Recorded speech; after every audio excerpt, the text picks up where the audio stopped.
کثیر جماعت ہے جس سے ایسے جھوٹ کا سرزد ہونا ناممکن ہے کہ جس کی کوئی حقیقت نہ ہو۔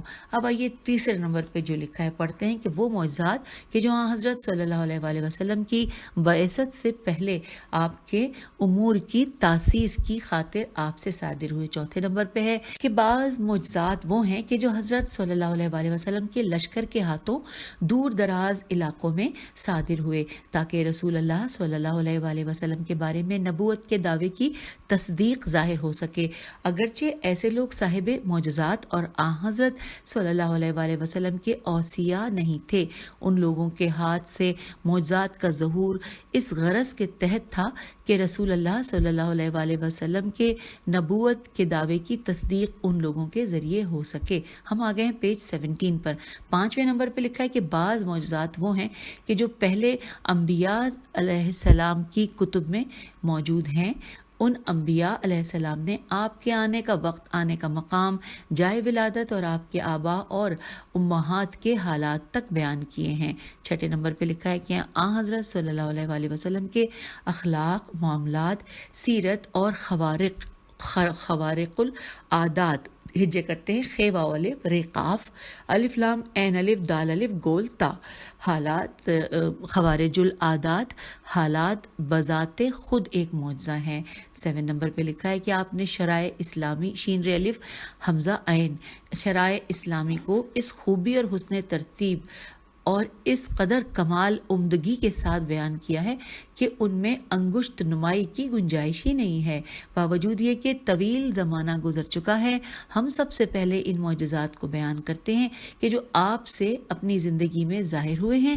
ان کی کئی قسمیں اور مراتب ہیں وہ، اور یہاں پہ پھر اگلا لکھا ہے 8واں پوائنٹ کہ وہ معجزات کہ جو بطور تمہید اور تاسیس آپ سے، آپ کی بعثت سے پہلے صادر ہوئے ہیں۔ ان معجزات کی کئی قسمیں ہیں۔ بعض وہ ہیں کہ جو مخلوق پر اتمام حجت کی خاطر ظاہر ہوئے ہیں، بعض وہ ہیں کہ جو آپ سے کسی دعا کے مقبول ہونے کی صورت میں صادر ہوئے، اور بعض وہ ہیں کہ جو اخیار غیب ہے یا اخبار غیب، کیونکہ یہ اس کے نقطے مٹے ہوئے غیب کی شکل میں صحیح طور پر وقوع پذیر ہوئے۔ بعض وہ ہیں کہ جن کے متعلق حضرت صلی اللہ علیہ وآلہ وسلم نے آگاہ کیا اور وہ محمد صلی اللہ علیہ وآلہ وسلم کی وفات کے بعد صادر ہوئے۔ اب سامعین یہاں پہ لکھا ہوا ہے فصل نمبر 2 اور ہیڈنگ ہے روایات عامہ، اور اس کو پڑھتے ہوئے ہم پیج نمبر 18 پہ آ رہے ہیں۔ روایات عامہ میں سب سے پہلے نمبر 1 پوائنٹ لکھا ہے کہ ابو جہل نے باہر کہ ایک عرب سے مکے میں اونٹ خریدا لیکن اس کی قیمت ادا نہ کی۔ عرب قریش کی خدمت میں حاضر ہوا، انہیں خانہ کعبہ کا واسطہ دے کر اپنی حق رسی چاہی۔ انہوں نے مذاق اڑانے کی خاطر اس شخص کو حضرت محمد صلی اللہ علیہ وآلہ وسلم کے پاس بھیجا۔ آپ کی رقم ابو جہل سے محمد صلی اللہ علیہ وآلہ وسلم ہی واپس دلا سکتے ہیں۔ عرب محمد صلی اللہ علیہ وآلہ وسلم کی خدمت میں حاضر ہوا۔ حضرت صلی اللہ علیہ وآلہ وسلم ابو جہل کے پاس آئے اور دق الباب کیا۔ ابو جہل گھر سے اس حالت میں نکلا کہ اس کا دل خوف زدہ تھا اور انکساری کے لہجے میں کہا کہ ابو القاسم آنا مبارک ہو۔ حضرت صلی اللہ علیہ وآلہ وسلم نے فرمایا کہ اس شخص کا حق ادا کر دو۔ ابو جہل نے اسی وقت اس کا حق ادا کر دیا۔ ابو جہل کو قوم نے تانا دیا کہ تم نے محمد صلی اللہ علیہ وآلہ وسلم کا کہنا کیوں مانا؟ کہا کہ میں نے اس چیز کو دیکھا کہ جس کو تم نے نہیں دیکھا ہے، میں نے شیر کو دیکھا، اگر میں انکار کرتا تو وہ مجھے پھاڑ ڈالتا۔ اب نمبر 2 پہ لکھا ہے کہ ابو جہل نے رسول اللہ صلی اللہ علیہ وآلہ وسلم کو سجدے کی حالت میں دیکھا۔ ایک پتھر حضرت صلی اللہ علیہ وآلہ وسلم پہ پھینکنا چاہا لیکن پتھر ابو جہل کے ہاتھ میں چپک گیا۔ جب اسے معلوم ہوا کہ محمد صلی اللہ علیہ وآلہ وسلم کے بغیر اس آفت سے کوئی چھٹکارا نہیں دے سکتا تو رسول اللہ صلی اللہ علیہ وآلہ وسلم کی خدمت میں حاضر ہوا۔ عرض کیا کہ آپ اللہ تعالیٰ سے میرے بارے میں دعا فرمائیں۔ حضرت صلی اللہ علیہ وآلہ وسلم نے اللہ تعالیٰ سے دعا کی کہ اللہ تعالیٰ نے اس کے ہاتھ کو پتھر سے الگ کر دیا اور اس نے پتھر پھینک دیا۔ اب نمبر 3 پہ لکھا ہے کہ ایک شخص بکریاں چرا رہا تھا، بھیڑیا ایک بکری چرا کر لے بھاگا، چرواہا چلانے لگا، بھیڑیے نے بکری کو چھوڑ دیا اور فصیح زبان میں چرواہے سے گفتگو شروع کر دی اور کہا کہ تم لوگوں پر تعجب اور افسوس ہوتا ہے کہ محمد صلی اللہ علیہ وآلہ وسلم مکے کی سرزمین میں لوگوں کو حق کی طرف بلا رہے ہیں اور تم لوگ غفلت میں پڑے ہو۔ چرواہا مسلمان ہو گیا، اپنی قوم کو تمام واقعے سے آگاہ کیا اور اس کی اولاد عرب پر فخر کرتی اور ان کا ہر شخص یہ بات کہتا کہ میں اس شخص کا بیٹا ہوں جس سے بھیڑیے نے گفتگو کی۔ ہم آ گئے ہیں پیج 19 پر۔ اب یہاں پہ پوائنٹ 4 پہ لکھا ہے کہ رسول اللہ صلی اللہ علیہ وآلہ وسلم کی خدمت میں منافقین رہ کر جو بات بھی آپ کے خلاف کرتے، اللہ تعالیٰ آپ صلی اللہ علیہ وآلہ وسلم کو مطلع فرما دیتا۔ اس سے منافقین کو آگاہ کرتے، تنگ آ کر ایک دوسرے کو کہتے کہ خدا کی قسم چپ رہو، اگر ہمارے پاس تخلیے میں صرف پتھر ہی رہ گیا تو وہ بھی جا کر محمد صلی اللہ علیہ وآلہ وسلم کو ہماری بات سے آگاہ کر دے گا۔ یہ واقعات فریقین کی طرف سے 1-2 دفعہ نہیں ہوئے تھے، بلکہ ایسے واقعات اس کثرت سے ہیں کہ جن کا شمار ناممکن ہے۔ حضرت صلی اللہ علیہ وآلہ وسلم دل کی باتوں سے آگاہ کر دیتے تھے۔ جب ایسے واقعات بے شمار واقع ہوئے تو بغض و اناد کی وجہ سے منافقین کا غم و غصہ بڑھتا گیا۔ اور اب آئیے 5ویں نمبر پہ کیا لکھا ہے کہ ایک عورت جس کا نام زائدہ زے الف حمزہ دال ہے زائدہ تھا، جو اللہ تعالیٰ کو بہت زیادہ یاد کیا کرتی تھی، آپ کا بیان ہے کہ میں نے اپنے افراد خاندان کی خاطر آٹا گوندھا، باہر لکڑیاں لینے گئی اور اس دوران میں نے ایک سوار کو دیکھا۔ اس سے پہلے میں نے ایسا خوبصورت کوئی سوار نہیں دیکھا تھا۔ اس نے کہا کہ محمد صلی اللہ علیہ وآلہ وسلم کی کیا حالت ہے؟ میں نے کہا لوگوں کو اللہ تعالیٰ کی آیات سے آگاہ کرتے ہیں، اور کہا کہ جب تم محمد صلی اللہ علیہ وآلہ وسلم کی طرف جاؤ تو آپ کو میری طرف سے سلام کہنا اور عرض کرنا کہ بہشتوں کے خازن رضوان کہتے ہیں کہ اللہ تعالیٰ نے آپ کی امت کے لیے جنت کو 3 حصوں میں تقسیم کیا ہے، آپ کی امت کا تیسرا حصہ جنت میں بے حساب داخل ہوگا۔ ہم آگے ہیں پیج 20 پر۔ بے حساب داخل ہوگا اور ایک سلس سے لام سے سلس تھوڑے سے حساب کتاب کے بعد جنت میں وارد ہوگا۔ ایک سلس کے بارے میں آپ سفارش فرمائیں گے، آپ کی سفارش منظور کی جائے گی۔ یہ سن کر میں نے لکڑیوں کو اٹھانا چاہا لیکن اٹھا نہ سکی۔ میں نے ادھر ادھر دیکھا، رضوان نے مجھ سے کہا کہ لکڑیوں کا اٹھانا دشوار ہو گیا ہے۔ میں نے کہا کہ ایسا ہی ہے۔ اس کے ہاتھ میں چھڑی تھی، پہلے اس نے لکڑیوں کی طرف اشارہ کیا اور پھر میری طرف دیکھا۔ اسی اثنا میں ایک پتھر موجود تھا، کہا کہ اس پتھر پر لکڑیاں رکھ کر خود بیٹھ جاؤ۔ اے اللہ کے رسول صلی اللہ علیہ وآلہ وسلم، اس نے میرا بوجھ ہلکا کر دیا تھا۔ میں نے پتھر کو دیکھا کہ آپ صلی اللہ علیہ وآلہ وسلم کو یاد کرتا تھا۔ پتھر لکڑیاں اتار کر واپس چلا گیا۔ اب آئیے 6 نمبر پہ کیا تفصیلات ہیں جانتے ہیں۔ لکھا ہے اللہ تعالیٰ نے رسول صلی اللہ علیہ وآلہ وسلم کے نام محمد صلی اللہ علیہ وآلہ وسلم کی نگرانی کی۔ اس کو دوبارہ پڑھتے ہیں۔ اللہ تعالیٰ نے رسول اللہ صلی اللہ علیہ وآلہ وسلم کے نام محمد صلی اللہ علیہ وآلہ وسلم کی نگرانی کی۔ آپ سے پہلے کسی کا نام محمد نہیں رکھا گیا، جس طرح یحییٰ بن زکریا پہلے کسی کا نام نہیں تھا، اسی طرح ابراہیم علیہ السلام، اسحاق علیہ السلام، یعقوب علیہ السلام، صالح علیہ السلام اور دیگر بہت سے نبی گزرے ہیں کہ جن کی بعثت سے پہلے ان کے ناموں سے دنیا واقف تھی۔ اب 7ویں نمبر پہ لکھا ہے کہ تبا بن حسان بن تبا مکے میں آیا، 350 یہودیوں کو نہایت بے دردی سے قتل کیا اور خانہ کعبہ کو تباہ کرنے کا ارادہ کیا۔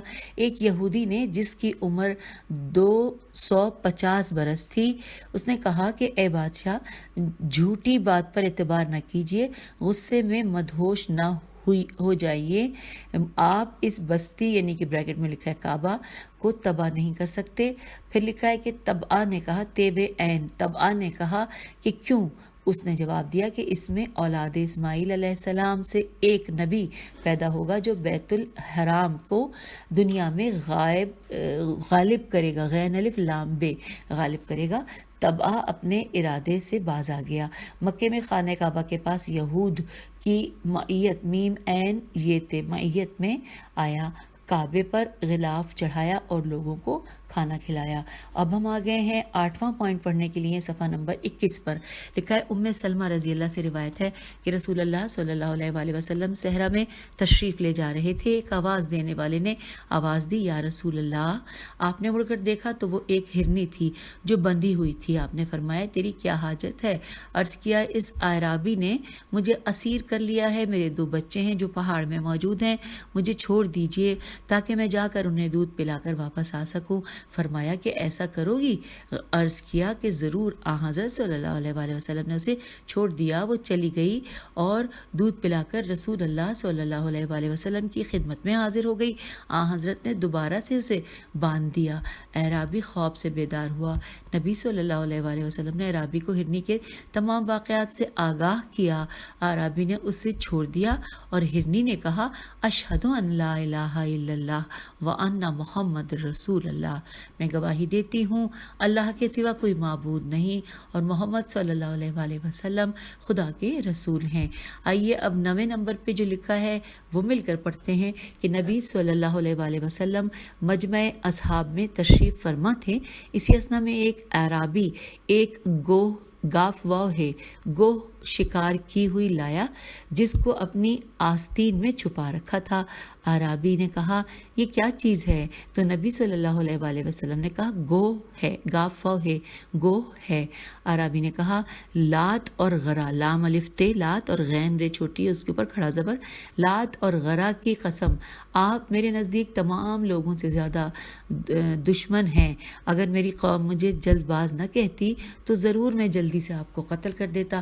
تو رسول اللہ نے فرمایا کہ اللہ پر ایمان لاؤ۔ اعرابی نے کہا کہ میں اس وقت تک ایمان نہیں لاؤں گا کہ جب تک یہ گوہ آپ پر ایمان نہیں لائے گی۔ اور پھر اعرابی نے گوہ کو زمین پر پھینک دیا۔ اب ہم آ گئے صفحہ نمبر 22 پر۔ لکھا ہے رسول اللہ صلی اللہ علیہ وآلہ وسلم نے کہا کہ اے گوہ، اس کو عربی زبان میں جواب دے جس کو تمام لوگ سن لیں۔ اب گوہ نے کہا کہ یا رسول اللہ، اے وہ ذات جو عربی میں اس نے کہا لبیکا و صادیقا، اس میں زیر زبر پیش تھوڑے سے مٹے ہوئے ہیں۔ اے وہ ذات جو قیامت کے روز مومن کے لیے صاحب زینت ہوں گے۔ رسول اللہ صلی اللہ علیہ وآلہ وسلم نے کہا کہ تم کس ذات کی عبادت کرتی ہو؟ تو پھر گوہ نے کہا کہ جس کا آسمان میں عرش ہے، جس کی زمین میں حکومت ہے، جس کا سمندر میں راستہ ہے، اور جس کی جنت میں رحمت اور جس کا دوزخ میں عذاب ہے۔ تو رسول اللہ نے فرمایا کہ اے گوہ، میں کون ہوں؟ تو گوہ نے کہا کہ آپ عالمین کے رب کے رسول ہیں اور خاتم النبیین ہیں۔ جس نے آپ کی تصدیق کی وہ کامیاب ہوا اور جس نے آپ کو جھٹلایا وہ نامراد رہا۔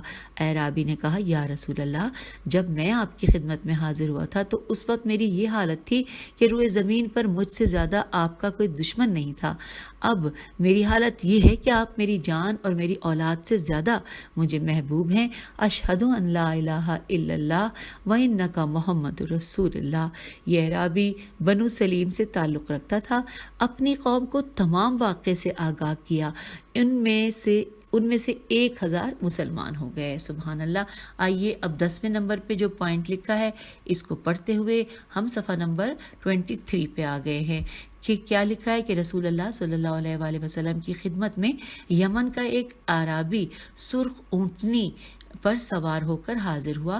جب وہ رسول اللہ صلی اللہ علیہ وآلہ وسلم کی خدمت میں غلام و آسر سلام و دعا، دوبارہ پڑھتے ہیں، جب وہ رسول اللہ صلی اللہ علیہ وآلہ وسلم کی خدمت میں سلام و دعا عرض کر چکا تو لوگ کہنے لگے کہ یا رسول اللہ، جس اونٹنی پر اعرابی سوار ہے یہ چوری کی ہے۔ تو رسول اللہ صلی اللہ علیہ وآلہ وسلم نے فرمایا، تمہارے پاس گواہ موجود ہیں؟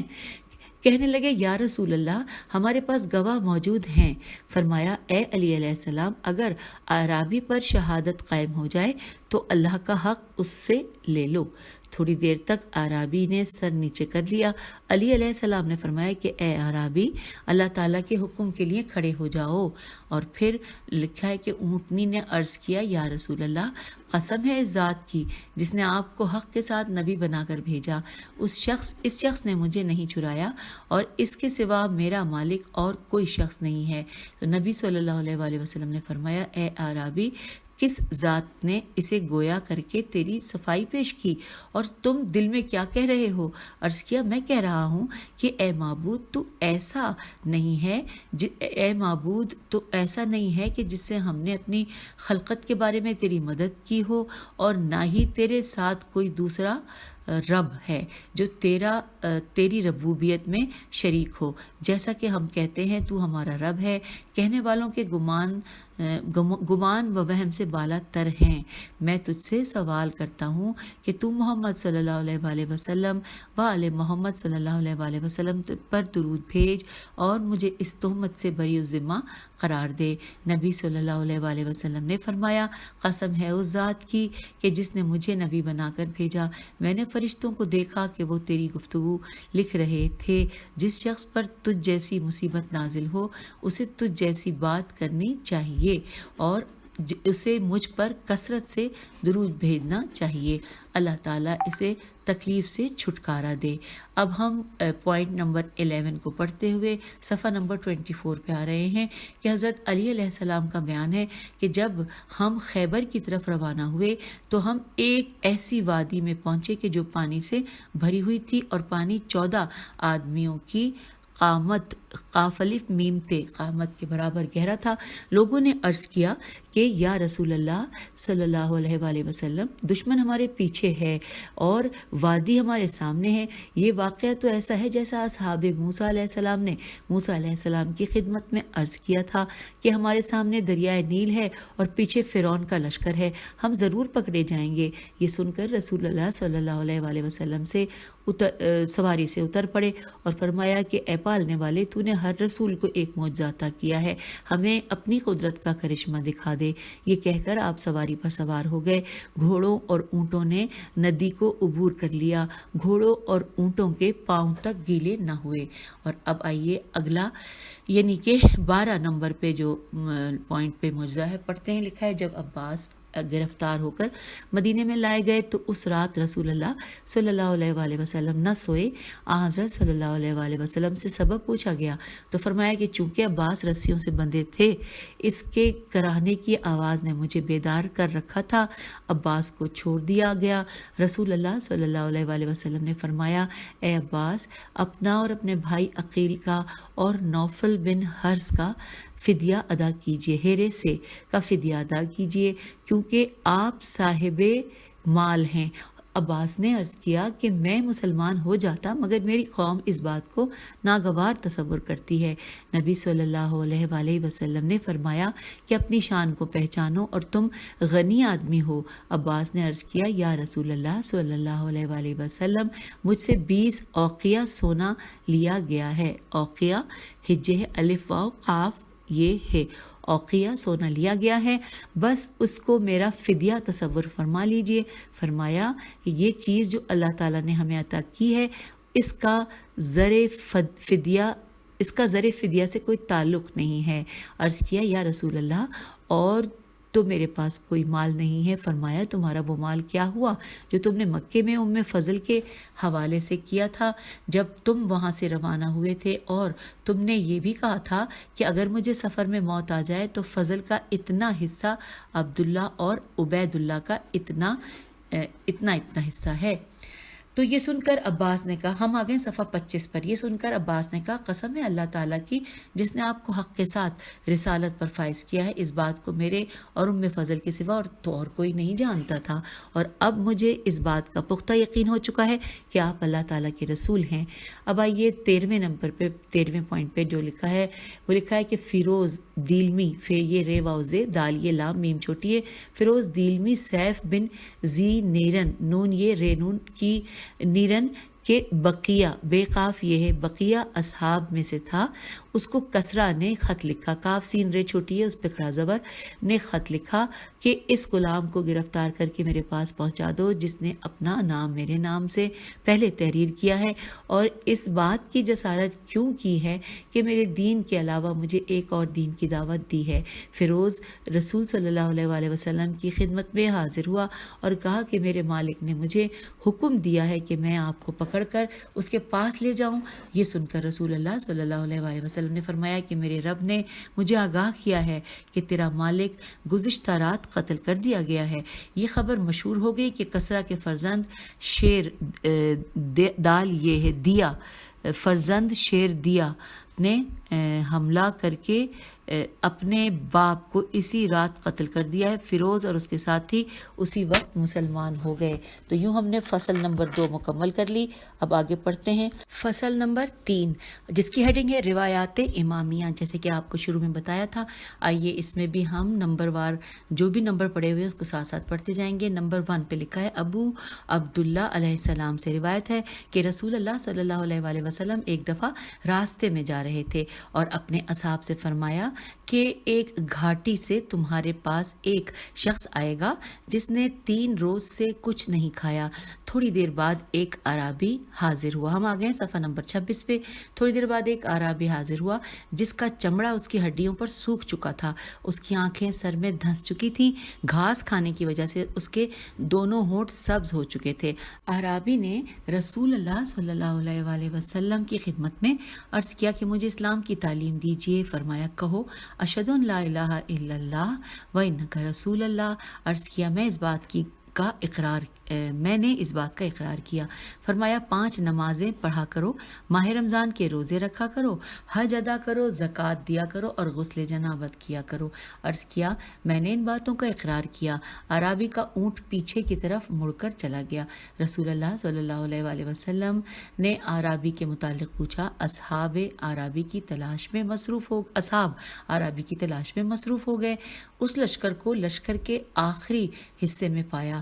اس کے اونٹ کا پاؤں دیوار کے ایک گڑھے سے پھسلا جس کی وجہ سے وہ گڑھے میں گر گیا۔ اونٹ اور عرابی کی گردن چور چور ہو گئی۔ دونوں اسی وجہ سے مر گئے تھے۔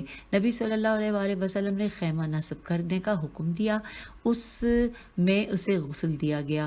نبی صلی اللہ علیہ وآلہ وسلم نے خیمے میں داخل ہو کر اعرابی کو غسل دیا۔ لوگوں نے حضرت صلی اللہ علیہ وآلہ وسلم کے آنے کی آہٹ سنی۔ آپ اس حالت میں تشریف لائے کہ آپ کی پیشانی اقدس سے پسینہ ٹپک رہا تھا۔ فرمایا یہ اعرابی بھوک کی حالت میں انتقال کر گیا ہے۔ یہ ان اشخاص میں سے ہے کہ جو ایمان لائے اور اپنے ایمان کو ظلم سے نہیں ملایا۔ نیز فرمایا کہ حوریں جنت کے پھل توڑ کر لائی ہیں اور اس کی خدمت میں پیش کر رہی ہیں اور عرض کرتی ہیں یا رسول اللہ اس کی شادی میرے ساتھ کر دیجئے، اور یہ حور کہتی ہے کہ اس کی شادی میرے ساتھ کر دیجئے۔ اب آئیے نمبر 2 پہ جو لکھا ہے معجزہ ہم پڑھتے ہیں۔ لکھا ہے کہ ایک روز علی علیہ السلام رو پڑے اور عرض کیا کہ یا رسول اللہ میری والدہ کا انتقال ہو گیا ہے۔ رسول اللہ صلی اللہ علیہ وآلہ وسلم کھڑے ہو گئے اور فرمایا کہ خدا کی قسم یہ میری حقیقی ماں تھیں۔ ہم آگے پیج 27 پر لکھا ہے آپ میرے ساتھ میرے چچا سے بہت زیادہ مشفقانہ سلوک کیا کرتی تھی۔ بلند آواز میں فرمایا اے ام سلمہ رضی اللہ میری اس چادر کو لے لو، یہ انہیں پہنا دو، میری یہ قمیض آپ کو پہنا دو اور میری یہ ردا آپ کو اڑا دو۔ جب غسل دے کر فارغ ہو جاؤ اور مجھے اس بات سے آگاہ کرو۔ ام سلمہ نے حضرت صلی اللہ علیہ وآلہ وسلم کو آگاہ کیا۔ حضرت صلی اللہ علیہ وآلہ وسلم نے آپ کو اٹھا کر تخت پر رکھا، پھر آپ نے نماز جنازہ پڑھی اور پھر اس کے بعد یہاں پر لکھا ہے کہ حضرت صلی اللہ علیہ وآلہ وسلم قبر کے اندر تشریف لے گئے۔ جتنا اللہ نے چاہا اتنی دیر ٹھہرے رہے اور آپ کی ہمہمہ کی آواز سنائی دے رہی تھی۔ پھر آپ صلی اللہ علیہ وآلہ وسلم نے چلا کر فرمایا اے فاطمہ۔ عرض کیا لبیک یا رسول اللہ۔ فرمایا جس چیز کی میں نے تمہیں ضمانت دی تھی اسے پا لیا ہے؟ کہا ہاں پا لیا ہے۔ اللہ تعالیٰ تجھے میری طرف سے زندگی موت کا اچھا بدلہ عطا کرے۔ جب لحد کو درست کیا گیا تو حضرت صلی اللہ علیہ وآلہ وسلم قبر سے باہر تشریف لائے۔ رسول اللہ صلی اللہ علیہ وآلہ وسلم نے فرمایا کہ ایک روز میں نے فاطمہ سلام اللہ علیہ کے سامنے آیت وَلَقَدْ جَئْتُمَا فَرَادَ کمل خلقناکم اولا مرتا پڑھی۔ آپ نے کہا یا رسول اللہ فرادہ سے کیا مراد ہے؟ تو میں نے کہا کہ براہنہ مشہور ہوں گے، بیرے ہے نون ہے، براہنہ مشہور ہوں گے۔ یہ سن کر کہنے لگیں کہ ہے افسوس، میں نے بارگاہ خدا بندی میں عرض کیا کہ آپ کو برہنہ مشہور نہ کیا جائے گا۔ پھر آپ نے منکر اور نکیر کے بارے میں پوچھا تو میں نے ان کے بارے میں آگاہ کیا۔ کہنے لگیں کہ ان کے متعلق اللہ سے فریاد کرتی ہوں۔ میں نے ذرا دربار خدا بندی میں عرض کیا کہ منکر نکیر آپ کو نہ دکھلائے جائیں اور آپ کی قبر کشادہ کی جائے اور آپ کو کفن میں محشور کیا جائے۔ ہم آ گئے پیج 28 پر اور اگلا نمبر ہے نمبر 3۔ اس پہ لکھا ہے کہ ابو عبداللہ علیہ السلام سے روایت ہے کہ رسول اللہ صلی اللہ علیہ وآلہ وسلم ایک جنگ میں تشریف لے گئے۔ واپسی پر راستے میں تشریف فرما ہو کر کھانا تناول فرما رہے تھے اور اصحاب رضی اللہ بھی آپ کے ساتھ تھے۔ اسی دوران میں جبرائیل علیہ السلام نازل ہو کر عرض گزار ہوئے کہ اے محمد صلی اللہ علیہ وآلہ وسلم کھڑے ہو جائیے اور سوار ہو کر چلیے۔ رسول اللہ صلی اللہ علیہ وآلہ وسلم سوار ہو گئے۔ جبرائیل علیہ السلام بھی ساتھ تھے۔ اللہ نے آپ صلی اللہ علیہ وآلہ وسلم کی خاطر زمین کو کپڑے کی طرح لپیٹ دیا۔ آپ فدق کے مقام پر پہنچ گئے اور اہل فدق نے گھوڑوں کی آوازوں کو سن کر کہا کہ دشمن آ گیا۔ انہوں نے گھروں کے دروازے بند کر کے کنجیاں اپنی بوڑھی عورتوں کے حوالے کر دیں جو شہر سے باہر والے گھروں میں موجود تھی، اور خود پہاڑوں کے دامن میں چھپ گئے۔ تو جبرائیل علیہ السلام بڑھیا کے پاس آئے اور کنجیاں لے لیں، شہر کے دروازوں کو کھول دیا، تمام گھروں کا رسول اللہ صلی اللہ علیہ وآلہ وسلم کو دورہ کرایا۔ جبرائیل علیہ السلام نے عرض کیا اے محمد صلی اللہ علیہ وآلہ وسلم یہ خصوصیت صرف آپ کو عطا ہوئی ہے اور لوگ اس سے بے بہرہ ہیں۔ اس واقعے کے متعلق اللہ تعالیٰ کی یہ آیت ہے، اور یہ جو آیت ہے یہ اس میں زیر زبر پیش کچھ بھی نہیں ہے، اس لیے میں گریز کروں گی، لیکن ساتھ ہی آگے کیا لکھا ہے دیکھتے ہیں۔ اللہ تعالیٰ کی یہ آیت بھی اسی واقعے کے متعلق ہے۔ مسلمانوں کو اس بات کا علم تھا اور نہ ہی انہوں نے فوج، اچھا اس کو تھوڑا سا دیکھتی ہوں کہ فما او جنتم علیہ من خیل ولا رکاب ولیکن اللہ، اب اس کے بعد جو ہے وہ بالکل انک پھیلی ہوئی ہے، پھر وصلہ علی من یشاء، اس طرح کا کچھ لکھا ہے مسلمانوں کو اس بات کا علم نہیں تھا اور نہ ہی انہوں نے فوج کشی کی تھی۔ اللہ تعالیٰ نے رسول اللہ صلی اللہ علیہ وآلہ وسلم کو محض مال غنیمت کے طور پر یہ چیز دی تھی۔ ہم پیج 29 پہ آ گئے۔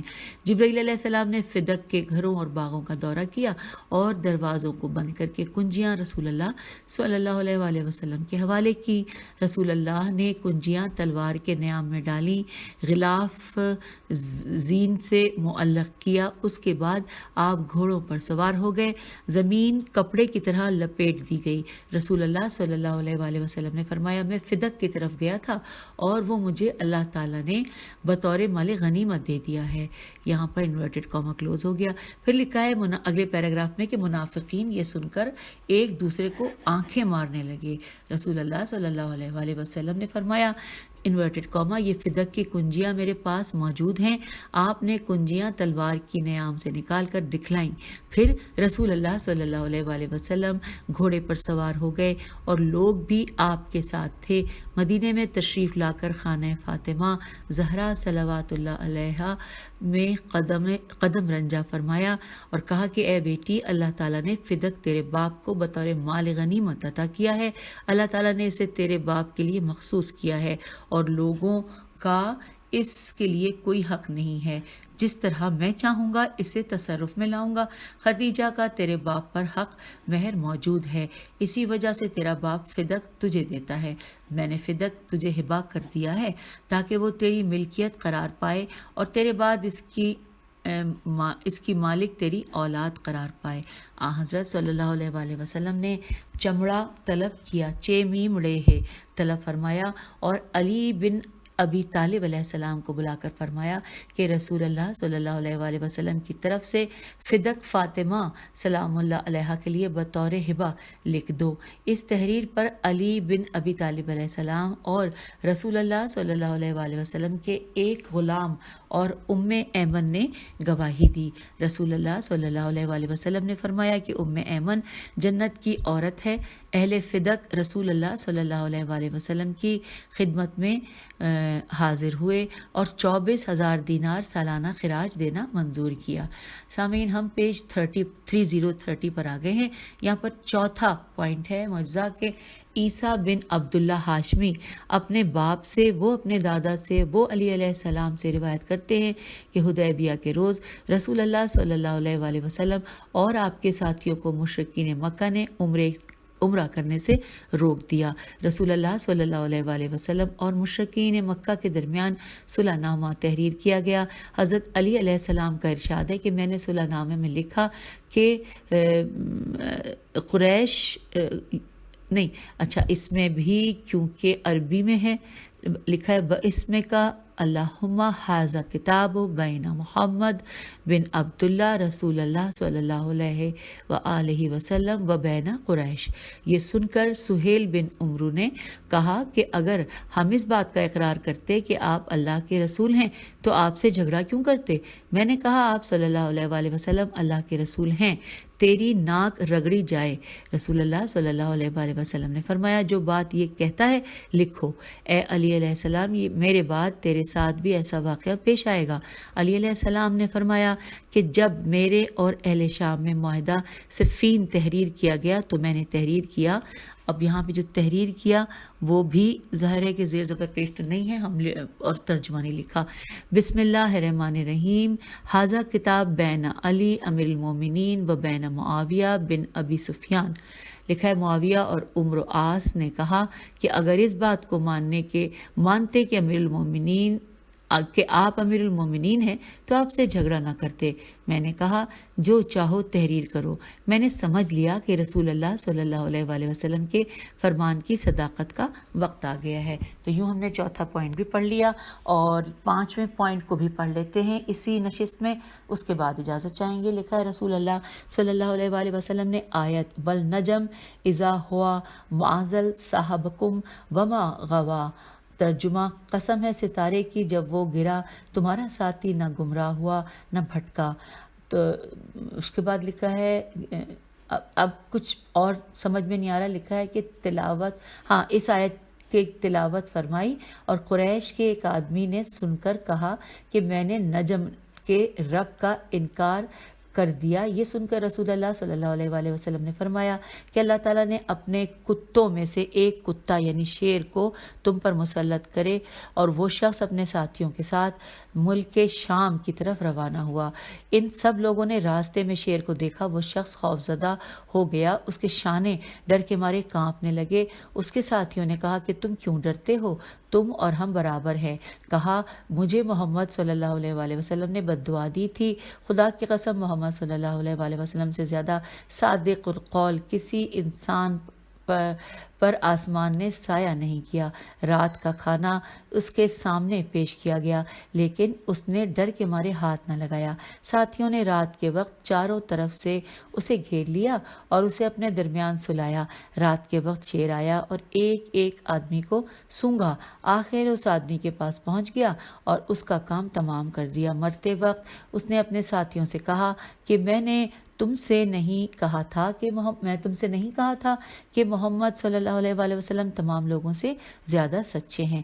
تو سامعین، یہاں پر ہم نے 5 جو پوائنٹس پہ لکھا ہوا تھا فصل 3 کے روایت امامیہ وہاں تک پڑھ لیا۔ چھٹے سے انشاءاللہ ہم اگلی نشست میں مل کر پڑھتے ہیں۔ اس نشست میں اجازت، خدا حافظ، فی امان۔